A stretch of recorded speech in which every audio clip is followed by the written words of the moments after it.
Hi everybody, it's David here, and I would like to share about the story of recovery and what that means. I started drinking alcohol about the age of 9, 10, somewhere in that range.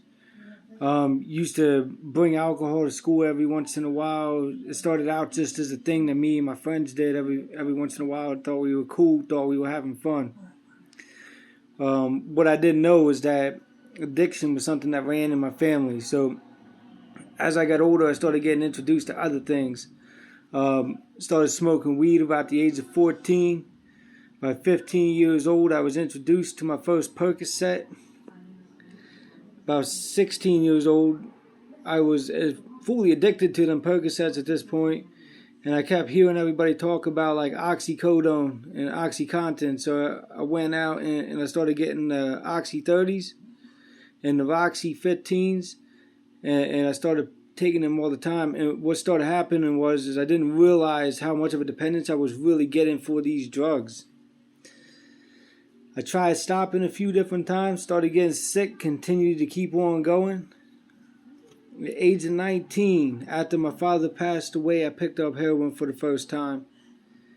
And that's something that I told myself that I would never do, but that's something that addiction does. It brings us back.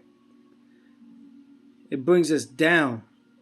Takes us down. It brings us and makes us do things that we don't necessarily want to do. At this point in my addiction, all my self-control and self-will seemed like it had just been stripped from me, and I didn't know how I was going to get clean and sober. Age of 20, I started using a needle for the first time. Another thing that I said that I would never do. I used to say, oh, I'm only snorting it, what's the big deal? But as the tolerance went up, I needed a way that was more effective, so therefore I started shooting up heroin. At the age of 22, I was homeless, didn't have anything, was living out in the streets, going house to house, didn't really know where I was going sometimes, didn't know if I was ever going to really make it to the next day, knowing that there was a chance that I would die, but yet for some reason I kept on using the drug. It's almost as if the drug told me to go, and that's what I did. I got up and I just went. 23 years old. I'm starting to accumulate a criminal record. I can't even get jobs anymore. I can't hold down a job even if I did get one. And then I started losing everything. And I didn't really know what I was going to do with my life. And I, honestly, at that point in time, I didn't even care. By the time I turned 23, I was running around with some friends, going to stores, stealing things, doing all kinds of crazy stuff to get drugs. Still didn't have a home. I could have went to my mom's, but I wasn't going to because she told me that I had to stop using drugs to go there, and that's one thing that I wasn't really willing to do at that point. By the time I turned 24, after being homeless for quite a bit of time, I ended up having to get a surgery because I got an infection in my blood, and the infection started to eat away the vertebrae in my neck. So because of my addiction and being homeless and not taking care of myself, I had to get my entire neck reconstructed. You can see the scar, or this camera doesn't do a good job, but the scar is right here.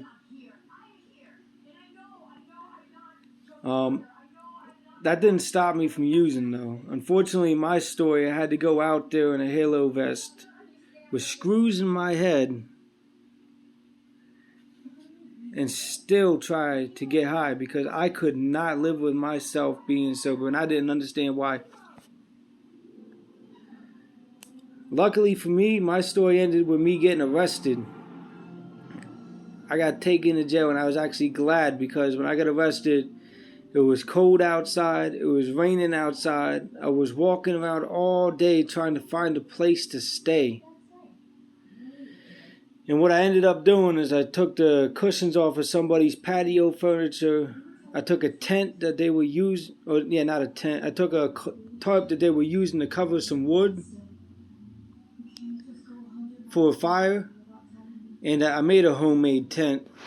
And I slept underneath that, and I woke up to a bright flashlight. And at that point, I knew my run was finally over. So I go into jail. They tell me I'm not going to die from my withdrawal, and they allow me to withdraw without any medication. I sat there for about 8 or 9 months. And they told me that I can get out of jail, but the only way I was going to get out is if I went to rehab. And my thinking at that point was that if I got out of rehab, or got out and went to rehab, that I can stay 28 days, because that's what everybody told me, and then I can get back on to getting high, and that was really my intentions.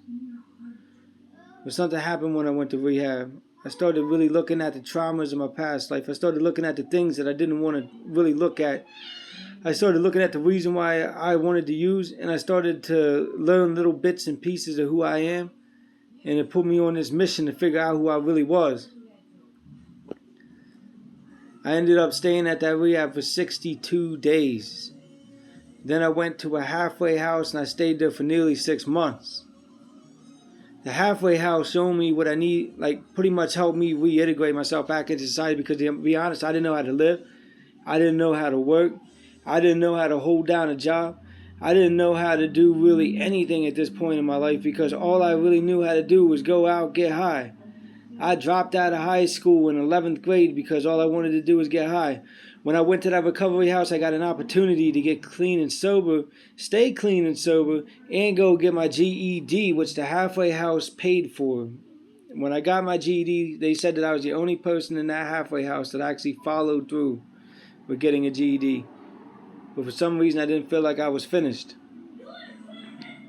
I felt like I needed to do something more, but I didn't know what it was.